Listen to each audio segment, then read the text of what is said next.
ये लग रहा है ना कि कोई चोर घुसा था कि नहीं लग रहा। एक 1.5 महीना रहा तो फेंकी होगी यहाँ वहाँ, कबाड़ वाले को देती होगी।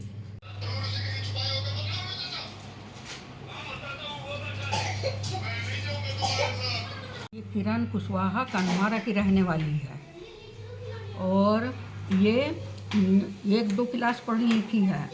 ये मेरे लड़के को फंसा के और 3 महीने का शादी के पहले पेट में बच्चा लेकर के आई। उसकी डिलीवरी मैंने बिल्हरी हॉस्पिटल में करवाई।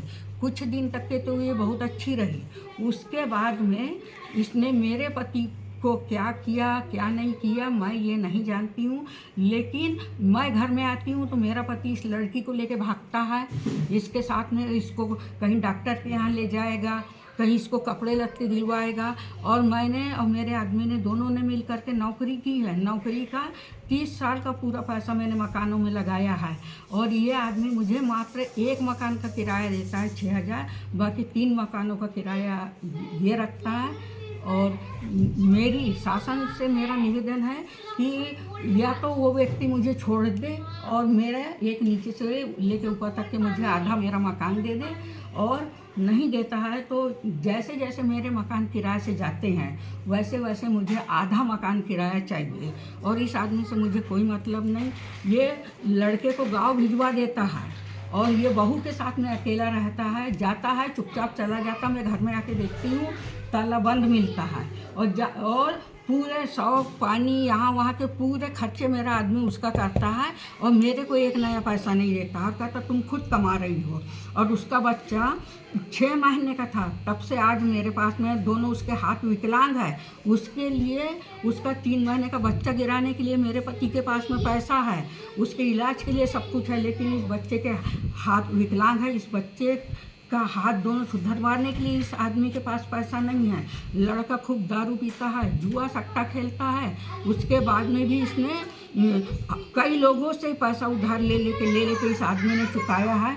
अभी 3 लाख रुपया इस आदमी ने पहले चुकाया, उसके बाद में फिर अभी 9 लाख का कर्जा कर लिया। मेरी बेटी से 60,000 ले लिए, मेरी बहन से 60,000 रुपये ले लिए और बोलता है कि मैं नहीं दूंगा जाओ। इसने इसके रिश्तेदारों से भी कई से पैसा उधार लिया, तो उनका दिया या नहीं दिया मुझे नहीं मालूम है।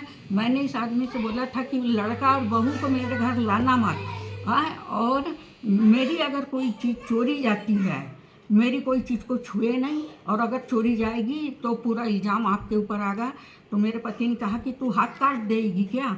तो मैंने कहा कि मैं तुम्हारे हाथ काटूंगी, उसके नहीं। उसके बावजूद भी मेरी अटैचियों के ताले टूट गए, मेरी साड़ियाँ गायब हो गई है, मेरी मैक्सी गायब हो गई है, और भी पता नहीं ये घर में से क्या क्या निकाल के ले गई है। और क्या नाम है आपके पति का? श्याम सुंदर गौर। आपका क्या नाम है? पुष्पा गौर। बहू का क्या नाम है? किरण गौर। कहाँ गए हैं ये लोग? और ये है, इनका इतना बड़ा घर है वहाँ गांव पे, पक्का है, ऊपर से कच्चा है। तो इनने वो घर को पहले मेरी नंद के यहाँ रहे किराए से, 4 महीने का बोल के रहे, 1.5 महीने में खाली कर दी गई इनने। फिर उसके बाद में इनने क्या किया कि गांव का मकान छोड़ के और ये चले गए इनके खेत के पास में एक सांगा खेड़ा करके एक गांव है। उस गांव के बाहर ये लोग मकान लेकर, किराए से मकान लेकर के रह रहे हैं। क्या चाहती हैं आप? मैं ये चाहती हूँ कि मेरे को मेरा आधा मकान किराया, ऊपर से नीचे तक के आधा मकान किराया मुझे मिलना चाहिए।